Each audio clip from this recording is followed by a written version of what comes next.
Welcome to Just People Society. Today I'm here with your name and pronouns. I'm Angel or Mo, and I go by she, her. Thank you. So, what's something that's been on your mind lately? Um, you know, perfecting my craft and making it so my kids don't have to struggle like I did growing up.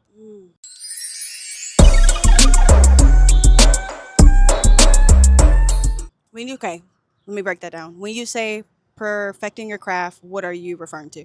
So I do content, 30 Shades of Sunshine on all platforms. Shameless plug. So I do content and I basically started a channel for the girls and I started one for myself, just about thrifting, day-to-day life of a work from home mom, how to maneuver through everyday life with 4 kids because it's not easy. Shout out to my mans because without that mans, I would be probably somewhere drinking or something. I don't know, but So what's the breakdown ages of your children? 13, 12, 11, and 6. Okay, navigating that. How is that going for you? Because that's like a wide range of kids. So how is that? It's not easy, especially because we're blending families. The 13 and the 6-year-old are mine, and then the 12 and the 11 are his. Okay.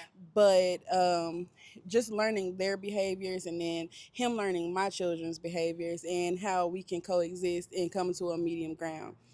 He's more of a, I'm going to talk to you first. So if you mess up in school, I'm going to talk to you. And then if you do it again, then there's disciplinary action. Gotcha. Me, I'm disciplinary, and then we can talk on the back end. So the compromise is we do it his way, we try it his way, and so far it's been really successful. That's good. For us. That's good. Okay, so how long have y'all been together? You and your partner? Almost 3 years. Okay. Okay. So y'all live together. Yes. How long have y'all lived together? Almost 2, actually. So the first year y'all moved in, me and my husband did too, so understand that completely. How okay. So two are yours, two is his, right? Okay. So how is the children coexisting with each other, living in the same household and that dynamic? It's difficult because everybody has a different personality. Some days are difficult. Let me rephrase. But for the most part, they get along and they help each other. I will say, with having that such of a wide range of kids and then having a little one, they are very big on helping me with her. Yeah. So if they notice that I'm busy doing something, well, Joya, let me take you and let's do this. That's good. And I love that for me and for them. And then they're able to have jokes with each other. I notice some days that they're in the room playing, and I'm like, it's too quiet in here. Somebody about to argue, but it don't even be an argument. They are really good with each other. That's good. Okay, so because you said recently, you said before when we first started, you want them to have correct me if I'm wrong, a different life from you or like a better life. What are you what are you referring to? That you want to be different from personally yours? I basically want them to know that it's okay to be themselves because I grew up like I didn't know that it was okay to be corny or goofy or silly, and I'm very, very silly. Yes. Very, very silly. But it went from, and then I didn't communicate well. Okay. So with that being the case, I want them to know that it's okay to have feelings. It's okay to cry because when in my previous relationship, it wasn't okay to cry. I want them to know that it's okay to cry and it's okay to feel because you're a human being at the end of the day. And then on top of that, you're a little brown girl. Yeah. So it's okay to feel because this world isn't pleasant. And then also the value of a dollar because I wasn't taught that growing up. Credit. I feel that. All of those things wasn't taught that. Yeah. So I take them along on journeys. Yeah, they're 12, 13, but I do take them along on journeys. When I closed on my first home, my now 13-year-old went with me, and she asked a lot of questions that I didn't think she was going to ask. Yeah. And that was over 5-6 years ago. No, 7 years ago that I closed on my first home. Congratulations. Thank you. You're welcome. And she asked questions to the realtor. She was like, "Ooh, I don't think I like the little cracks in the wall." And it blew me away. Yeah. So just knowing that she paid that so much attention and detail, that helps. So that helps me bring them out of their shell. So when they Yeah. move off, even though I have golden retriever kids, if you need an explanation, I'll give it to you. Spirit, go ahead and give them one. A golden retriever kid is a child that's always under you. They're in your lap. My 13-year-old is about this high, and she still sits in my lap to this day. That. I love So, that. and now that having his girls, they sit in my lap too, and they sit around me. That's a like, good dynamic, though, I to love know it. that they are even, because 3 years, they're even comfortable enough to do that. That shows like a healthy dynamic with y'all. I'm very happy for you. Thank you. You're welcome. But yeah, no, they come and lay in the bed with me, and we have girl talk about whatever. Yeah. And yes, I take my blood pressure medicine first because they're little girls, and I don't know what they're gonna say. But I like girls, and they like I like a little boy, mom, or Miss Mo, I like a little boy, and I'm like, okay, what you like about him? Because anybody can like somebody. But Yes. what you like? Yes. So I can know if this is just friend zone or you want something more from something, and then we can communicate that. So I didn't have that growing up, and now they do. So they're comfortable with coming to me and talking about whatever little boy they want to talk about or whatever feeling they're feeling. And I like That's that. really good to. It's good that you and your partner actively prevented that cycle. Because I hate saying like generational curses. That's not really my thing. Generational cycles, that y'all kind of broke that generational cycle and are actively listening and communicating and all of that type of stuff. So, what would you, if this is too personal, you don't have to answer. What was your upbringing like? Like, was it mom, dad? Was it like, how did y'all communicate? How did you voice things? Single parent household, just mom. Dad wasn't around. I had godparents, and my god sister pretty much taught me things in life. Okay. But my mom, she worked 2 jobs. I understand. Shout out to mama for doing that. But my godmom and my goddad and my god sister raised me for the most part, or my grandmother. And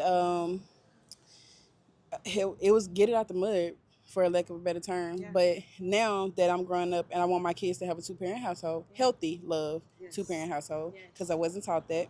And I want them to also know that I don't know. I feel like, okay, so you said you wasn't taught that. So how are you? Because I know personally, not being taught things or being educated about things and then having to go with them fresh, something like love especially, and having to navigate that as a person who also grew up with a single mother and was very independent, and me having to navigate the dynamic of now my marriage, but before that just my boyfriend, and how to like communicate even my problems, or to just say I don't really like that, how can we change it, instead of just being upset or getting angry or not being expressive.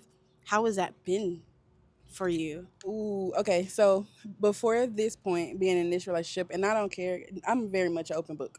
Open book. I was married before this, and I didn't have that open communication. And if I would cry, it wasn't a safe space. Wow. So coming from it didn't feel safe. Yeah. Let me say that. Yeah. So now being in a relationship and I cry and it's okay to cry, or if I have an issue with something and it's bothering me and bothering me and bothering me, I can talk about it for months and it doesn't bother him that I'm beating a dead horse. That's new. Also, I didn't come from a relationship, marriage, or background in my childhood where it was okay to um, it it's a lot. Yeah, it's a lot. She thought about it. She said no. It was like he is one of them type of people. He's a solution based person. Understood. I'm not accustomed to solution based. Mhm. If I say something, I just feel like it's gonna fall on deaf ears. But when I say something to him, he's like, "Okay, so what would you like for me to do about it?" Right. And I'm like, "Oh shoot, I didn't think that far. I don't know. Can I think about it? Yeah. Because I didn't think that's healthy to me. Yes. And it's scary. And he says I do a thing where that he feels like that's me pulling back. It's just me scared, but I'm drawing closer. Yeah. It makes me draw closer, Yeah. not pull away. That's good. But yeah, I do tend to be dead horses sometimes, and I tend to not. I think out of emotion, not logic sometimes, and I'm working on it. And he's very patient. That's good. That's so good. I'm happy for you. Okay, so my last question will be, how is your mental health doing today? If you had asked me last week, Okay. I was on a downward spiral. But this week, because I have such an amazing partner, he, oh my God, you guys, shout out to Nick the Trick. Period. Um, he he let me get a reset and said, go eat and go clear your mind. I got the kids. I got this. I'll take my car, do this. Get yourself a reset and figure out how you want your next week to be. Yeah. And I did a reset over the weekend, last weekend, and I feel amazing this week. That's and I'm ready to conquer the amazing. world. That's good. Gotta love a good man. Well, is there anything else you'd like to share? Social medias? Anything? Um, yes, follow our couples page as well because we're growing. Nick and Mo Chronicles on TikTok. Also follow me on all my social platforms. Would be 30 Shades of Sunshine. And remember, you matter. And yeah, that's it. Period. Thank you. You're welcome. Love you too.